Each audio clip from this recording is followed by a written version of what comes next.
दोस्तों नमस्कार। सोनिया गांधी निशाने पर है और आधे दर्जन से ज्यादा कैबिनेट मिनिस्टर सोनिया गांधी के खिलाफ बोलने को तैयार हैं। दर्जन भर सांसद भी लगातार बोलने को तैयार हैं। एक साथ एकजुट और सामूहिक तौर पर बीजेपी की महिला सांसदों का पूरा समूह एक साथ खड़े होकर सोनिया गांधी को पाठ पढ़ाने को तैयार है।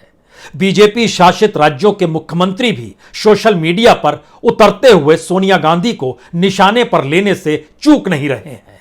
तो क्या यह भारत की राजनीति का एक ऐसा दौर है जिसमें एक को निशाने पर लेकर विपक्ष को ध्वस्त किया जा सकता है, या फिर जिन मुद्दों के आश्रय यह सरकार कटघरे में है उन मुद्दों को ही हाशिए पर ढकेलने का इससे बेहतर कोई तरीका होता ही नहीं है कि विपक्ष की उस नब्ज को पकड़ लीजिए जिस नब्ज को आप दबाएंगे तो फिर सारे मुद्दे हाशिए पर चले जाएंगे।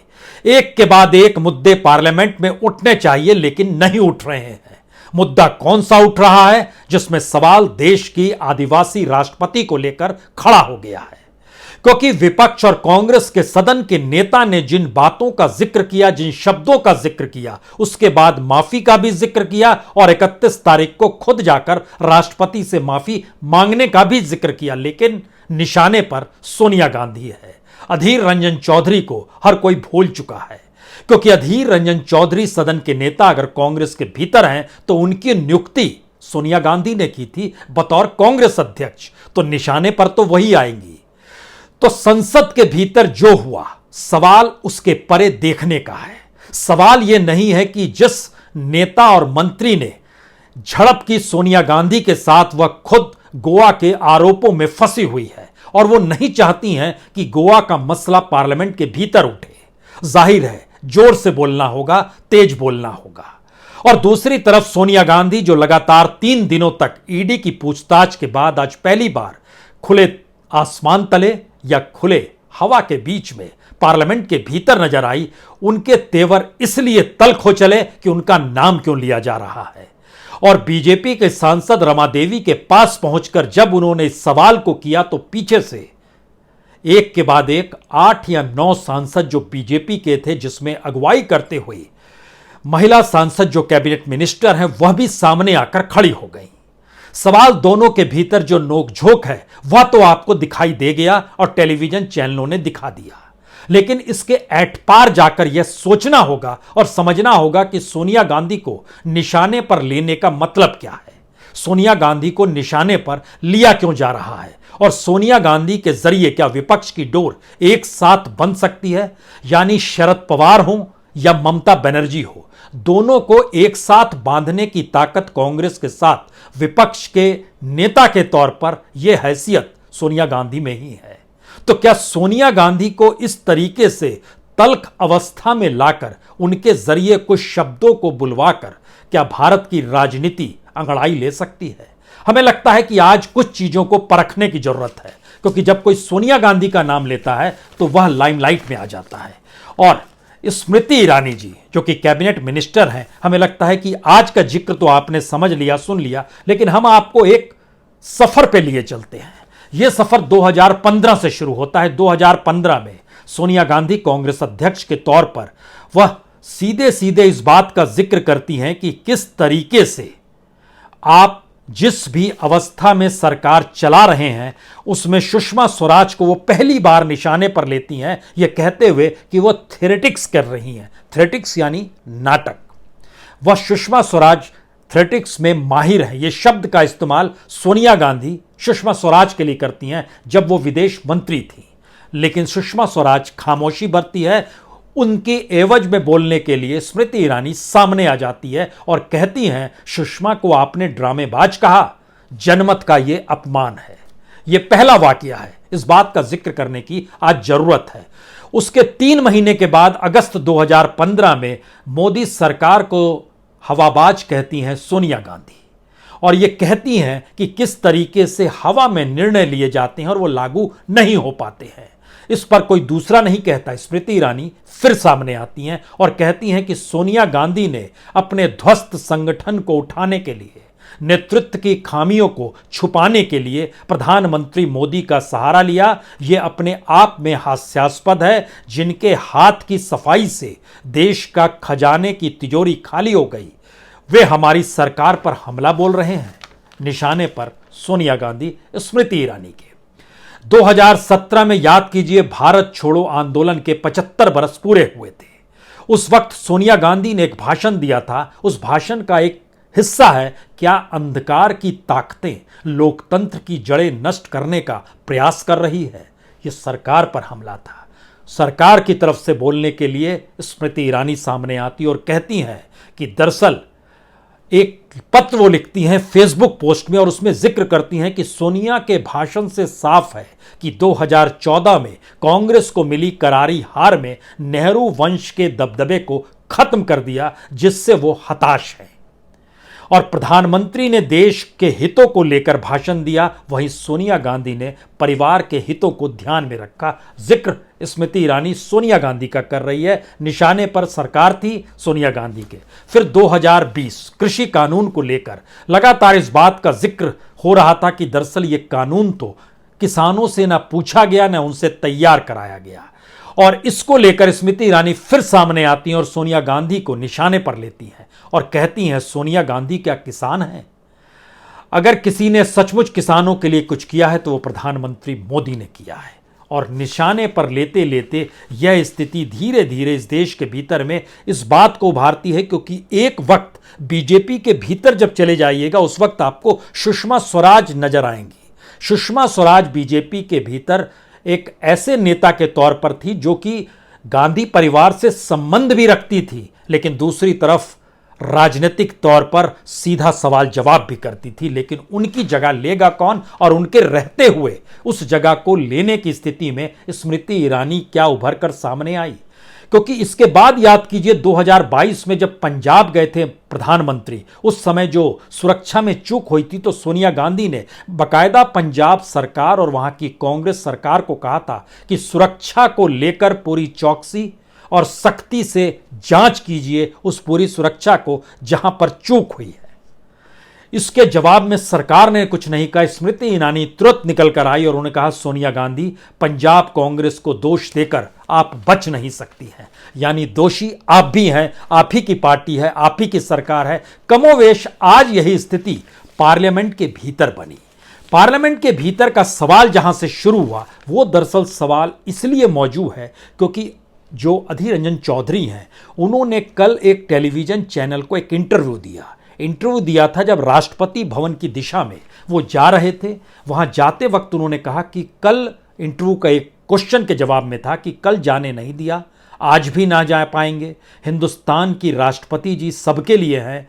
फिर बोले राष्ट्रपति जी नहीं, राष्ट्रपत्नी जी और हिंदुस्तान की राष्ट्रपत्नी जी सबके लिए हैं, हमारे लिए क्यों नहीं।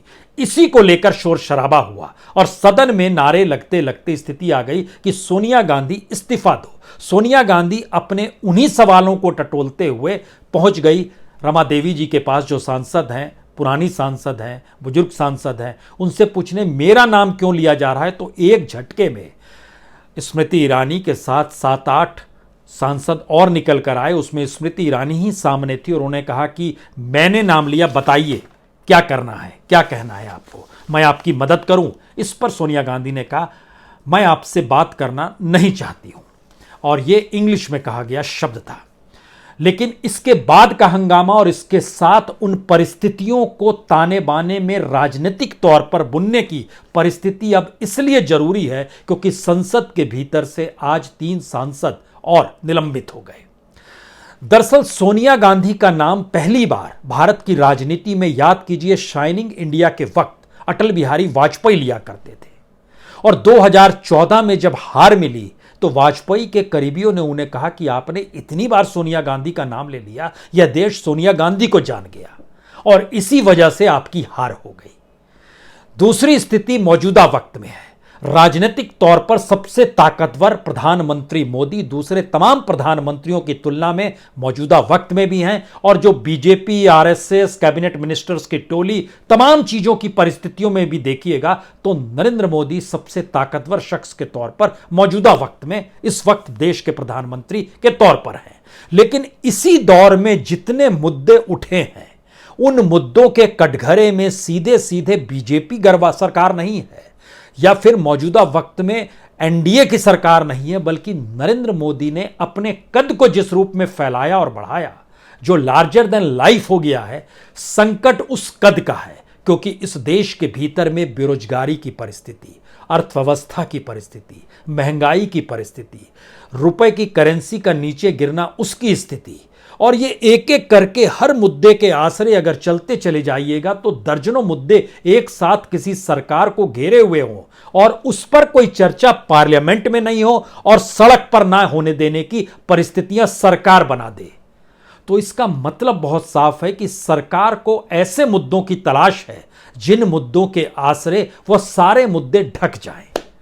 तो आदिवासी राष्ट्रपति के नाम को क्या ढाल बनाया जा सकता है, सोनिया गांधी को क्या हथियार बनाया जा सकता है, और जो संघर्ष का मादा बीजेपी के कैबिनेट मिनिस्टर्स में, यानी मोदी गवर्नमेंट के कैबिनेट मिनिस्टर्स जो इतनी बड़ी तादाद में बोलने के लिए बेचैन दिखाई देते हैं, क्या अचानक उनके भीतर झटके से कोई प्रतिक्रिया आ जाती है, या इस प्रतिक्रिया को लेकर वह देश के दूसरे मुद्दों पर क्यों नहीं बोल पाते हैं जहां पर सरकार को लेकर सवाल खड़े हो रहे हों या उनके अपने मंत्रालयों का सवाल हो। यहां तक कि रेल मंत्री जब पीयूष गोयल थे उस वक्त वह कुछ नहीं कहते थे, क्योंकि जिस तरीके से रेलवे में नौकरी खत्म कर दी गई वो खामोशी बरते। लेकिन आज पीयूष गोयल बोलने को तैयार थे। देश की अर्थव्यवस्था कितनी डामाडोल है और बैंकों की हालत और आरबीआई का हाथ खड़ा करना सब कुछ साफ है, लेकिन वित्त मंत्री को आपने कभी बोलते हुए नहीं सुना होगा। लेकिन आज वित्त मंत्री निर्मला सीतारमण सामने खड़ी थी। संसदीय मंत्री, जिस समय निलंबन लगातार हो रहा है, संसदीय मंत्री खुद अपने तौर पर लगातार खामोशी बरतते रहे, लेकिन आज संसदीय मंत्री प्रहलाद जोशी खुलकर सामने आए। उन्होंने बोला क्या हुआ पार्लियामेंट के भीतर में। यानी ध्यान दीजिए, तो स्ट्रेटेजिकली रणनीति के आसरे जिस राजनीति को बीजेपी साधना चाहती है, खास तौर से आने वाले वक्त में सिर्फ चुनाव ही चुनाव है। गुजरात का चुनाव है, मध्य प्रदेश का चुनाव है, कर्नाटक का चुनाव है, छत्तीसगढ़ का चुनाव है, राजस्थान का चुनाव है, हिमाचल प्रदेश का चुनाव है, तेलंगाना का चुनाव है। इन चुनाव से गुजरते हुए 2024 तक पहुंचना है और महीने बचे हैं 21। इस 21 महीनों के भीतर की राजनीति का तंत्र अगर आप देश के अर्थशास्त्रियों से पूछेंगे तो कहेंगे कि दरअसल इस दौर में बैड लोन और बढ़ जाएगा। वो जानकारी देंगे कि जो रिटर्न ऑफ सरकार करती है वो कर्ज माफी आपको और करनी पड़ेगी, जो बेरोजगारी की स्थिति है वो और नाजुक होने वाली है, जो स्थिति पीएफ का पैसा निकालने वालों की तादाद है वो और बढ़ने वाली है। अगर ये सारे सवालों को लेकर सरकार से कोई सवाल सड़क पर पूछेगा तो सड़क पर क्या हाल सांसदों का होता है, ये बीते 48 घंटों में समूचे देश ने देखा है, जब 50 से ज्यादा सांसदों की गिरफ्तारी कर ली गई, ये कहते हुए कि आपको इजाजत नहीं है। पार्लियामेंट के इर्द गिर्द अब प्रदर्शन बंद है, तमाम जगहों पे प्रदर्शन की इजाजत नहीं, और प्रदर्शन होगा तो किस रूप में पुलिस आपके खिलाफ कार्रवाई करेगी। जब सांसदों को नहीं बख्शती है तो फिर आप किस खेत की मूली हैं। क्या इस परिस्थिति के भीतर भारत की राजनीति को साधने के लिए कौन सा मुद्दा चाहिए? वो मुद्दा सोनिया गांधी हो सकती है, यकीनन हो सकती है, क्योंकि अगर विपक्ष की राजनीति को पूरे तौर पर देखें तो ध्यान दीजिए 2 ही या 3 लोग बहुत एग्रेसिव थे। संयोग से इस वक्त तीनों फंसे हुए हैं।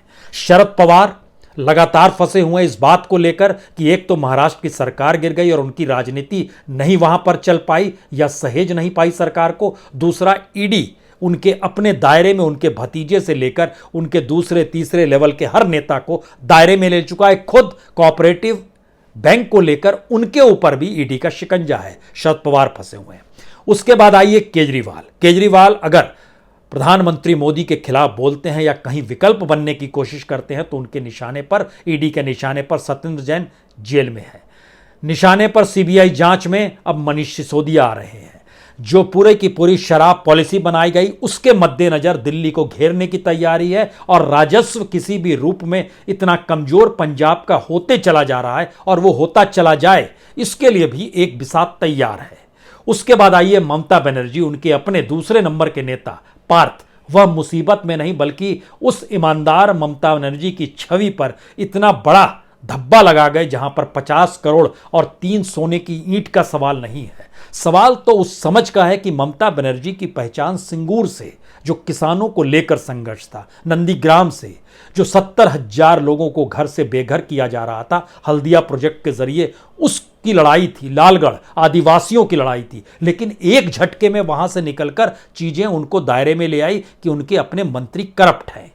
अब इस पूरी राजनीतिक और विपक्ष की समझ में कौन शख्स बचता है जिसके आश्रय विपक्ष का ताना बाना बुना भी जा सकता है और सत्ता को चुनौती दी भी जा सकती है। उस निशाने पर लेने के लिए सोनिया गांधी से बेहतरीन हथियार और कौन हो सकता है? तो क्या पार्लियामेंट के भीतर जो कुछ हुआ उसको 5 सवालों के दायरे में आखिर में समेट लीजिए। पहला सवाल, जो पार्लियामेंट के भीतर हुआ वो संयोग था। एक झटके में सोनिया गांधी सांसद रमा देवी के पास गई, एक झटके में स्मृति ईरानी पीछे से आ गई, पीछे से कुछ और सांसद आ गए और उस पर जिस तरीके से उन्होंने कहा हम आपसे बात करना नहीं चाहते हैं, ये बात चेतावनी के तौर पर उन्होंने ली और कहा कि एक सांसद, और वह भी इतनी ताकतवर सांसद जो कैबिनेट मिनिस्टर है, प्राइम मिनिस्टर के करीब है, उनको इस तरीके से कोई डपट दे सकता है, यह बर्दाश्त नहीं होगा। यह पहला राउंड है।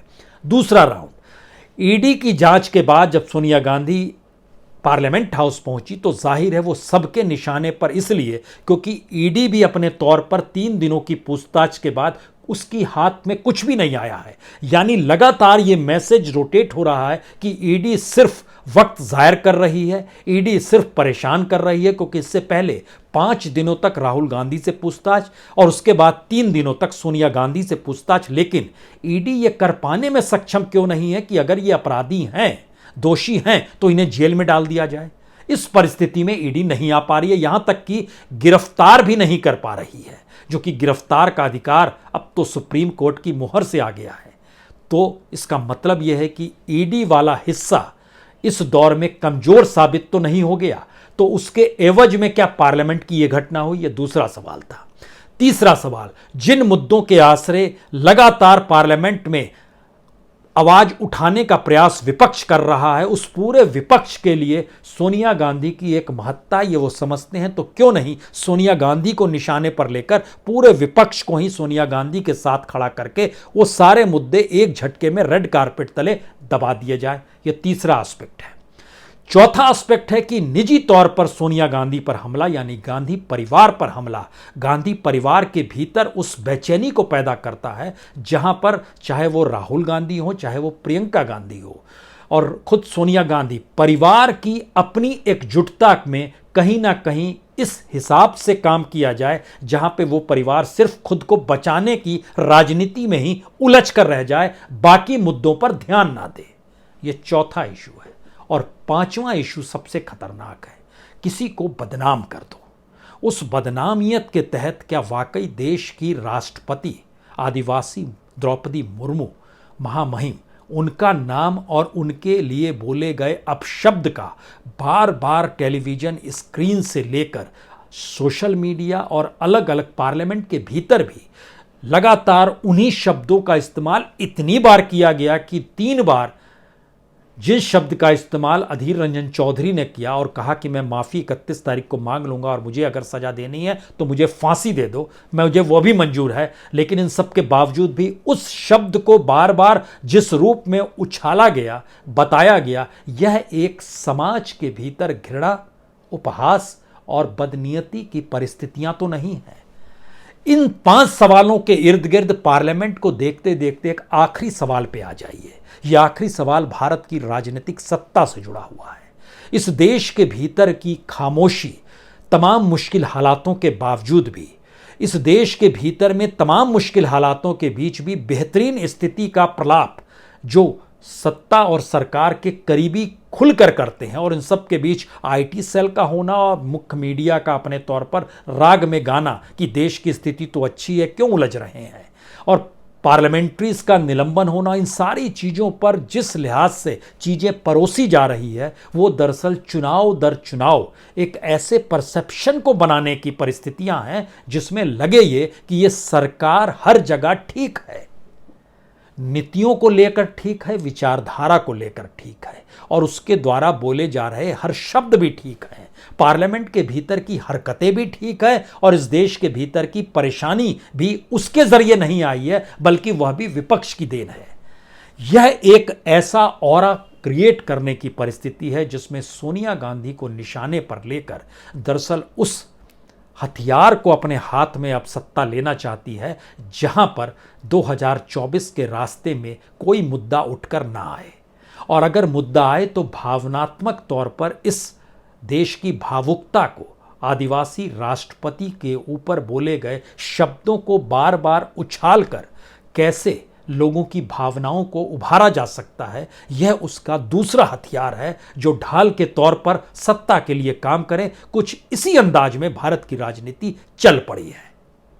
समझना और भेदना आप ही का काम है, इस देश की जनता का काम है, उसके लिए प्रतिक्रिया देने की जरूरत नहीं होती है।